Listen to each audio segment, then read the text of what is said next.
Supremo julga se estados devem fornecer remédios não registrados na Anvisa. E o presidente da Corte destaca a importância de processos que tratam sobre saúde. Buscará contribuir para a parametrização da atuação do Judiciário na implementação do direito à saúde. É mais um passo a ser adotado por este poder.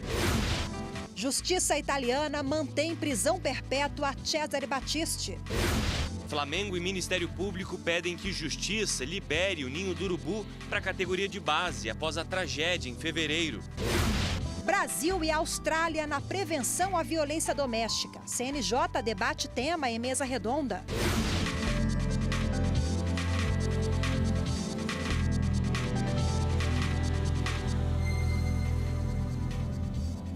Olá, boa tarde. Boa tarde. O Flamengo e o Ministério Público do Rio de Janeiro pediram à Justiça que o Ninho do Urubu seja liberado para que os jovens da categoria de base voltem a se hospedar no local. E sobre esse assunto a gente vai conversar então agora ao vivo com a repórter Carolina Chaves. Boa tarde, Carol. Boa tarde, Galton. Boa tarde a todos. Olha, o Ministério Público Estadual e o Clube de Regatas do Flamengo apresentaram à Vara da Infância, da Juventude e do Idoso do Rio um termo de ajustamento de conduta para que os atletas voltem a se hospedar no local. Desde o mês passado, os adolescentes já podiam usar o centro de treinamento, mas não podiam dormir. O Ministério Público defendeu a necessidade de regularização da hospedagem dos atletas que estão em um hotel da cidade e que também eles precisam voltar às suas rotinas urgentemente, com assistência integral em termos sociais, pedagógicos e também sanitários. O secretário de Estado de Defesa Civil e comandante-geral do Corpo de Bombeiros, o coronel Roberto Costa Júnior, disse que o prédio onde se pretende alojar os atletas está em perfeitas condições de uso, principalmente quanto à segurança contra o incêndio, mas que o complexo como um todo ainda não pode receber o certificado de aprovação. Esse acordo ainda precisa ser homologado pelo juiz Pedro Henrique Alves, que aguarda o documento oficial do Corpo de Bombeiro liberando o local. Lembrando o caso, em fevereiro deste ano, 10 atletas da base entre 14 e 16 anos morreram em um incêndio no centro de treinamento que destruiu parte dos alojamentos do Ninho do Urubu, em Vargem Grande, zona oeste do Rio. É com você, Galton. Obrigado, Carol, pelas suas informações. E a Justiça italiana negou o pedido de Cesare Battisti e manteve a condenação de prisão perpétua. A defesa dele queria trocar a sentença para 30 anos de prisão. Battisti foi condenado pelo homicídio de 4 pessoas na década de 70. Em março, o italiano confessou a um procurador que esteve, sim, envolvido nas mortes quando fez parte do grupo Proletários Armados pelo Comunismo. O Ministério Público do Distrito Federal e Territórios e a Polícia Civil realizaram hoje cedo uma operação para apurar crimes relacionados a contratos de manutenção e modernização dos semáforos pelo Detran da capital do país. Foram cumpridos 7 mandados de busca e apreensão no Departamento de Trânsito e também em casas de servidores públicos supostamente envolvidos no esquema. As investigações estão em andamento e a ação de hoje serviu para conseguir provas. Prevenção à violência contra a mulher foi discutida hoje entre membros da Justiça Brasileira e representantes da Austrália. O evento foi promovido pelo Conselho Nacional de Justiça. O objetivo da roda de conversa foi a troca de experiências sobre o assunto. A Austrália é considerada um dos países mais seguros para mulheres, desde a implantação da política de igualdade de gênero no país. Na abertura do evento, o presidente do Supremo Tribunal Federal e do Conselho Nacional de Justiça, ministro Dias Toffoli, disse que o aumento do número de feminicídios no Brasil, de processos na justiça e de medidas protetivas indica a seriedade do problema. Ele disse que o feminicídio deve ser fortemente combatido, que o diálogo entre Brasil e Austrália é mais um passo nessa direção. Kate Jenkins é membro da Comissão Australiana de Direitos Humanos. Ela destacou algumas práticas que foram implantadas no país dela para combater esse tipo de crime, como a campanha sobre igualdade de gênero, a criação de um número para denúncia e apoio às vítimas, ajuda financeira às mulheres vítimas de violência e ainda licença no trabalho que justifique a falta delas por esse motivo. Já o ministro do Superior Tribunal de Justiça, Rogério Schietti, destacou a criação do Formulário Nacional de Avaliação de Risco para prevenir a violência contra as mulheres. O Poder Judiciário poderá, a partir do preenchimento deste formulário, pela mulher que chega a uma delegacia, por exemplo, adotar alguma providência que quase sempre será de iniciativa do Ministério Público. O promotor de justiça, Tiago Pierobon, do Ministério Público do Distrito Federal, citou a Lei Maria da Penha como um passo importante para o enfrentamento do problema no país. É um exemplo poderoso de o quanto uma lei tem a possibilidade de mudar práticas jurídicas, práticas consuetudinárias, que até então respaldavam, sim, a tolerância à violência contra a mulher, e, a partir dessa mudança de práticas jurídicas, influenciar a mudança de práticas sociais. Essa troca é para a gente justamente compartilhar experiências para chegar a índices aceitáveis. Nós temos a terceira melhor lei. Nós precisamos trabalhar mais articulados. E nesta terça-feira teve reunião do Observatório Nacional de Casos Complexos e de Grande Repercussão, órgão coordenado pelo Conselho Nacional de Justiça. Na pauta da 7ª reunião do ano, como acelerar demandas judiciais de catástrofes ocorridas no país. Os integrantes do Observatório Nacional de Casos Complexos de Grande Impacto e Repercussão discutiram temas como o incêndio da Boate Kiss, em Santa Maria, no Rio Grande do Sul, os rompimentos das barragens Mina do Córrego do Feijão, em Brumadinho, Fundão, em Mariana, e a chacina de Unai, tragédias ocorridas em Minas Gerais. A ideia é priorizar fatos como esses, promover um acompanhamento especial e dar celeridade em respostas do sistema de justiça às vítimas por via judicial ou extrajudicial. O observatório foi criado em janeiro deste ano, por meio de portaria conjunta do Conselho Nacional de Justiça e do Ministério Público. E a seguir, o julgamento dos ministros do STF em temas relacionados à saúde e ao fornecimento de medicamentos de alto custo e não registrados na Anvisa. As decisões judiciais em matéria de medicamentos, matéria de saúde, são cumpridas com orçamento destinado à saúde.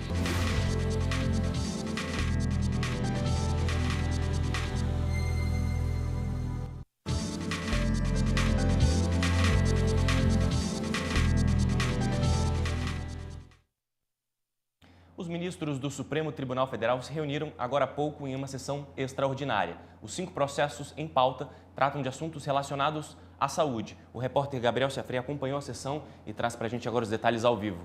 Boa tarde, Gabriel. Oi, Galton, boa tarde para você, boa tarde a todos.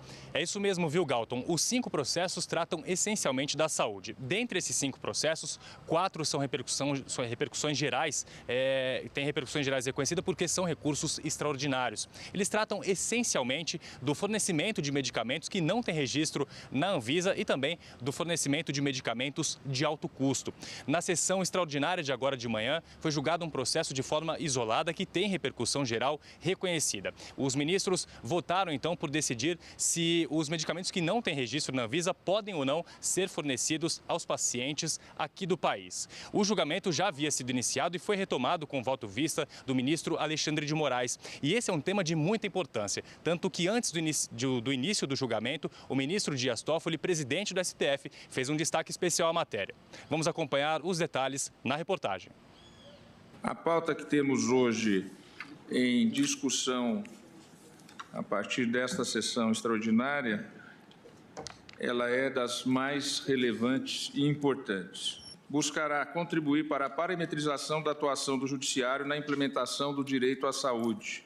É mais um passo a ser adotado por este poder, a par dos que já vêm sendo adotados na seara extrajudicial. O recurso extraordinário encaminhado por uma paciente pedia o fornecimento de remédio sem registro na Anvisa.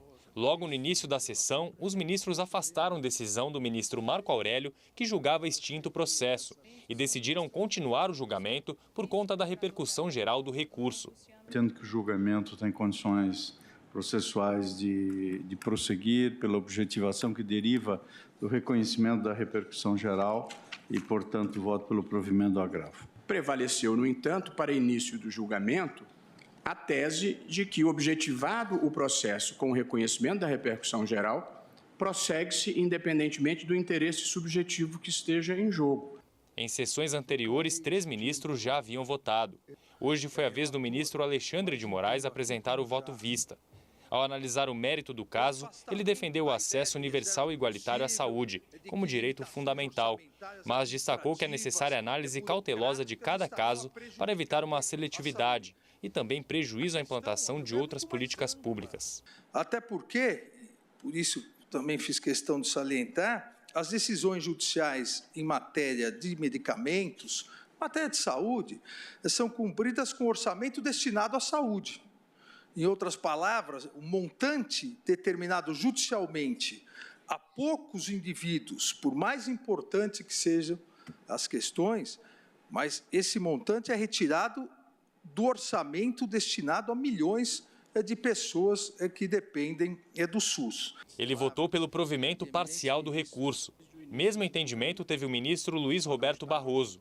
A ministra Rosa Weber votou no mesmo sentido. A regra é que é indispensável o registro do medicamento na Anvisa e que em nenhuma hipótese há possibilidade de requerimento de medicamento em fase experimental, mas em situações excepcionais permite-se o que a própria Anvisa, inclusive na sua normatividade já prevê, se permite que, caso a caso, eventualmente se chegue a uma conclusão diversa.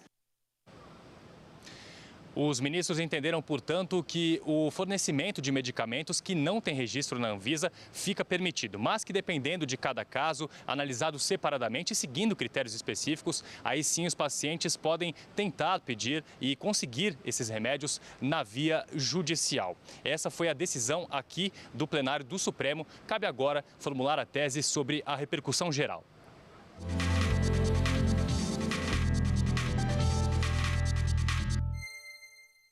A consultora jurídica da TV Justiça, Karina Zucolotto, acompanhou a sessão, está conosco aqui para dar outros detalhes sobre a primeira parte do julgamento agora de manhã, porque tem sessão à tarde também, né, Karina? Agora à tarde. Boa tarde para você, em primeiro lugar. Boa tarde, Galton.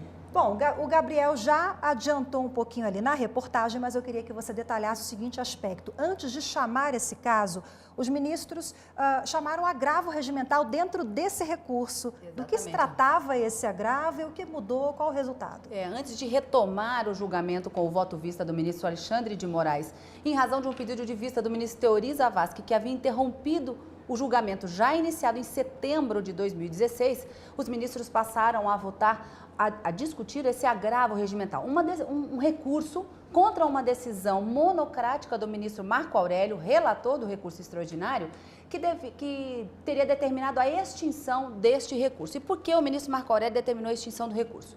Ele foi apresentado pela recorrente que buscava, aqui no Supremo Tribunal Federal, uma forma de reformar a decisão do Tribunal de Justiça de Minas Gerais, que havia dito que que o Estado não teria obrigatoriedade de fornecer aquela medicação por não ter o registro na Anvisa. E ela buscava, então, para a manutenção da sua própria saúde e vida, a obtenção desse medicamento. Só que ela veio a falecer durante o julgamento desse recurso e, portanto, o ministro julgou prejudicado, determinando a extinção. Contra essa decisão do ministro Marco Aurélio veio o agravo regimental e os ministros passaram a decidir se, mesmo havendo essa prejudicialidade, o julgamento deveria continuar em razão da repercussão geral do tema já reconhecido pelo plenário. Nesse sentido, por maioria de votos, ficou vencido apenas o ministro Marco Aurélio, eles decidiram pela continuidade, até porque a decisão proferida nesse recurso, como o ministro Dias Toffoli disse, serve como parâmetro para outros recursos que estão sobrestados, aguardando a decisão desse recurso extraordinário. Então, até agora, os ministros já decidiram que a regra é que, se o medicamento não tem registro na Anvisa, o Estado não pode ser compelido a fornecê-lo, a não ser em casos específicos de medicação rara ou ultra rara, foi dito hoje no plenário, e casos específicos, então, é que o Poder Judiciário poderia determinar que fosse fornecida a medicação. Ficou faltando, então, apenas a tese da repercussão geral? Exatamente. Todo o recurso extraordinário com repercussão geral reconhecida, ao final, eles precisam formular a tese. E foi justamente por esse motivo que os ministros deram continuidade a esse julgamento. Ao finalzinho da sessão, o ministro Dias Toffoli disse que no início da sessão da tarde, a partir das 14h30, a primeira discussão vai ser a retomada desse julgamento, justamente para fixar a tese de repercussão geral. Vamos aguardar, né, Karina? Mais uma vez, obrigada pela participação. Boa tarde. Eu que agradeço. Boa tarde. Boa tarde. Os ministros da segunda turma do STF começaram a julgar nesta terça-feira inquérito que investiga 4 políticos do Partido Progressista. O senador Ciro Nogueira e os deputados Eduardo da Fonte, Arthur Lira e Agnaldo Ribeiro foram denunciados em 2017 pelo Ministério Público Federal de integrarem organização criminosa que desviava recursos da Petrobras. O montante teria chegado a 320 milhões de reais. Segundo a denúncia, o deputado federal Arthur Lira é acusado de receber vantagens indevidas por meio de doações eleitorais de um pouco mais de 2,6 milhões de reais. Já o senador Ciro Nogueira teria solicitado e recebido da empreiteira UTC Engenharia quase 2 milhões de reais. Agnaldo Ribeiro é acusado de ordenar a captação e o repasse de propina de contratos da diretoria de abastecimento da Petrobras no esquema que teria beneficiado Eduardo da Fonte. Os advogados alegaram que não há organização criminosa envolvendo políticos do PP e que a denúncia se baseou apenas em delações premiadas. O grupo que efetivamente responsável pela nomeação de Paulo Roberto Costa na diretoria de abastecimento da Petrobras, o grupo que fez Alberto Youssef o seu operador financeiro, o grupo que estruturou essa estratégia criminosa, como mencionado pela Procuradoria-Geral da República, era um grupo do qual o ora defendente não fazia parte. Todos os fatos são praticados anteriormente, inclusive à lei de organização criminosa. Nem temporalmente é possível tipificar esses fatos como uma organização criminosa. Não existe ilícito associativo, formação de quadrilha, bando, para a prática de crime único. Não se pode imputar um crime tão grave como de formação de quadrilha, ou, nesse caso, de organização criminosa, à cúpula de um partido pelo simples fato de querer criar um enredo para desestabilizar os partidos políticos. Essa criminalização da política não interessa a ninguém. O relator, ministro Edson Fachin, explicou que o voto dele é extenso. O voto, senhor presidente, é um voto alongado. Nós já estamos com este efeito desde março para julgar, e a agenda dos advogados é sobrecarregada e desses julgadores também. Por isso, aliás, deferi os 3 pedidos de adiamento, compreendendo a vossa agenda. O julgamento não foi concluído. O presidente da turma, ministro Ricardo Lewandowski, explicou que o caso demanda análise mais detalhada e que não seria possível todos os ministros votarem na sessão desta terça-feira. E no próximo bloco, fez cirurgia de catarata pelo plano de saúde? Então, atenção! Tem direito ao reembolso os clientes da Sul América que gastaram com a compra das lentes para a realização da cirurgia nos últimos 5 anos.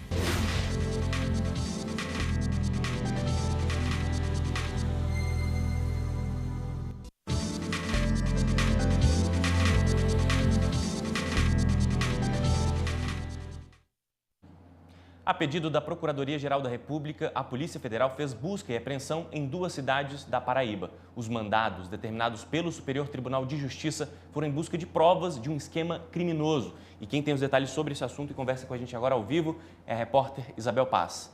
Boa tarde, Isabel. Boa tarde, Galton. Boa tarde a todos. Foram cumpridos hoje 4 mandados de busca e apreensão nas cidades de Campina Grande e João Pessoa. O objetivo é reunir provas de um esquema criminoso envolvendo pagamento de propina a agentes públicos para evitar a construção de um shopping. Na manifestação para o pedido das medidas cautelares, o Ministério Público destacou que há indícios de que o empresário atuou para que o Tribunal de Contas do Estado suspendesse a licença ambiental concedida para a construção do empreendimento. Esse empresário, inclusive, teria criado uma entidade supostamente de proteção ambiental para barrar essa licença. Esta foi mais uma etapa da Operação Cheque Mate, que segue em sigilo. Galton. Obrigado, Isabel. E o Tribunal Superior Eleitoral considerou que a condenação da ex-deputada distrital Liliane Roriz por corrupção eleitoral prescreveu. A decisão foi tomada na sessão plenária desta terça-feira. O plenário do TSE analisou 2 recursos da ex-deputada distrital Liliane Roriz. Ela foi condenada pelo Tribunal Regional Eleitoral do Distrito Federal em 2 processos, por corrupção eleitoral e também por falsidade ideológica e eleitoral. O TRE entendeu que, durante a campanha de 2010, Liliane teria oferecido cargos na administração pública em troca de votos, além de omitir gastos na prestação de contas. O ministro Jorge Mussi abriu divergência no julgamento do primeiro processo. Para o ministro Mussi, a condenação por corrupção eleitoral já prescreveu. Considerando que a Lei 12.234 de 2010 foi publicada no Diário Oficial em 6 de maio de 2010 e não havendo precisão do dia exato do fato na denúncia, apenas a menção do mês, maio de 2010.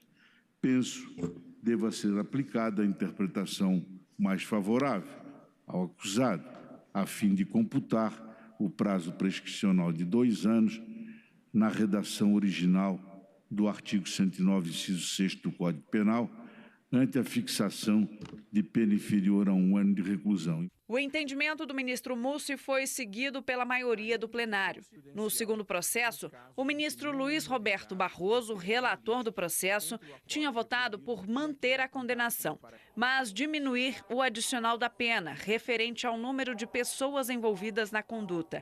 O julgamento foi interrompido por um pedido de vista do ministro Tarcísio Vieira de Carvalho Neto. Não me parece perfeitamente possível a caracterização do tipo do 299 na perspectiva da compra de apoio político.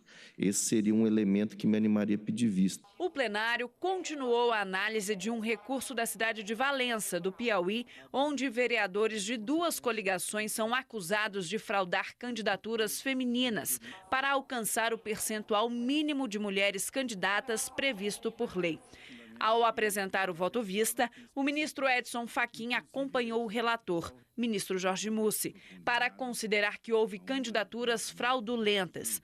Mas, para o ministro Fachin, os candidatos que não estavam envolvidos nas irregularidades não devem ter os mandatos cassados. A sua não observância, ainda que reprovável, não afeta a igualdade na disputa ou da disputa, no mesmo patamar que se observa para as hipóteses clássicas de abuso, de modo que não se experimenta uma alteração da posição jurídica de igualdade entre os diversos candidatos.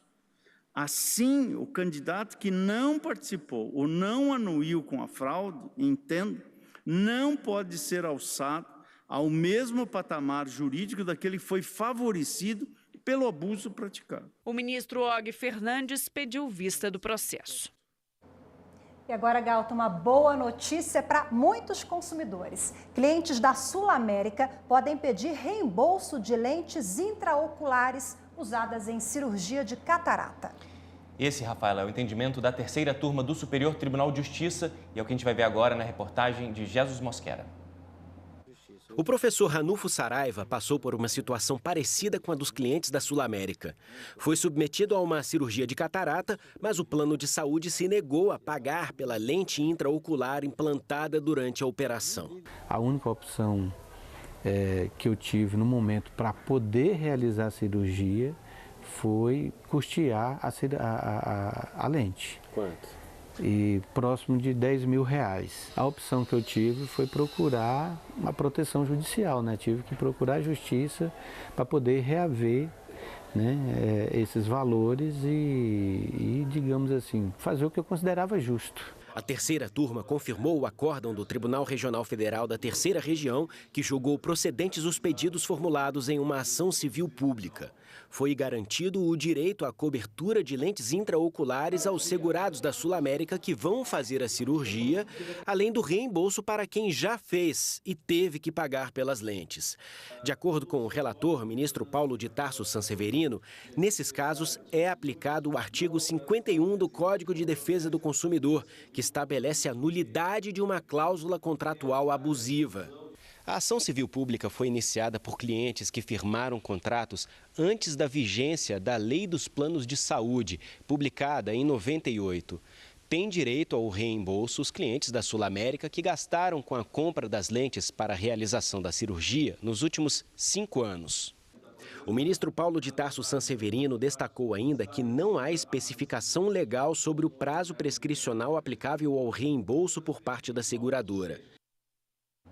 E o Jornal da Justiça, primeira edição, fica por aqui. Obrigado pela sua companhia e uma boa tarde para você. Lembrando que daqui a pouco, às 14h, tem mais uma sessão no plenário do Supremo. E você, claro, pode acompanhar aqui pela TV Justiça e pelo youtube.com/TV Justiça Oficial. Uma boa tarde para você e até amanhã.